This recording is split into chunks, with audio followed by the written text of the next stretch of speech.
with The Boy from the Mish, what was the hardest thing about that book to crack for you? Was it, in terms of something to do with the writing or something to do with the structure of the story? Or, were there any muscular knots that you had to massage out before you were happy with that one and ready for it to go into the world?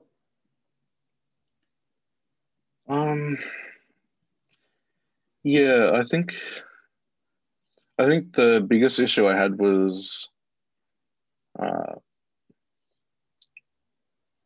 I guess, well, there were a couple.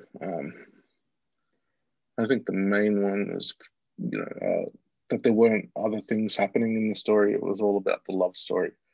So it was something I didn't really realize until I got to the editing, that, the family wasn't doing anything. They were just sort of there. And,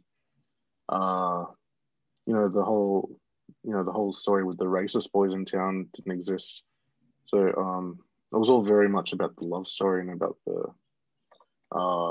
about Jackson's personal journey, but it didn't have all those other things, and there's other layers to the story. So I guess the hardest thing was, trying to make the the world real, to give it more layers. And it was the same with this manuscript I'm working on now. I've very much just written about, the main plot, the character's journey from start to finish, and I'm having to put all these other things in now to make it a full story. So I think that's just how I work. But that's the hardest part, because I've written a story, and I have to go back and keep working on it, and putting these other things in. It feels like it's taking forever, like it did with The Boy from the Mish. It felt like I was taking forever to get to a point where I was satisfied. But otherwise I think the story, like writing The Boy from the Mish, was very organic, and the story just came out of me, and I didn't really struggle with putting the words on the page at all until I got to those editing stages and had to add all these other things. And I mean, putting this story out about this gay kid, it's sort of like a big announcement to the world, I guess, for myself. So that was really, really hard to come to terms with for a long time, especially getting through the edits and like talking to other people about these certain issues and things I'd sort of kept mostly to myself in my life. And just putting this story out there that I would never have, I would have never publicly, told a story about a gay character in my teen years or anything like that. So that was a big barrier to get over, just that personal, fear, I guess. That's all it is fear.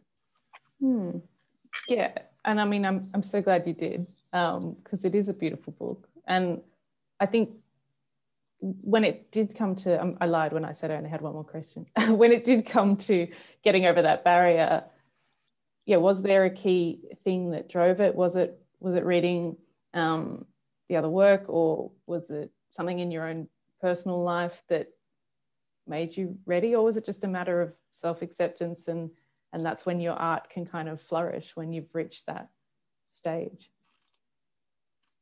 Yeah, I think it was, talking to friends about it, and it was just sort of time, I think, is all I needed, was to, spend enough time with the idea of, my name being on this story and it being out in the world at a stage in the future.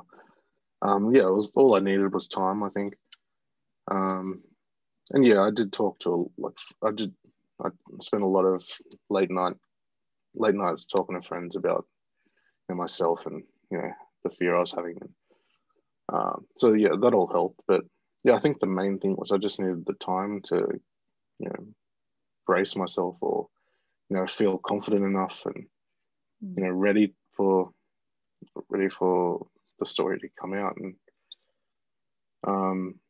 like I said, it did take me a long time through high school and into my early 20s to accept my own sexuality and my own identity and place in the world. And So yeah, I think it was just time that I needed.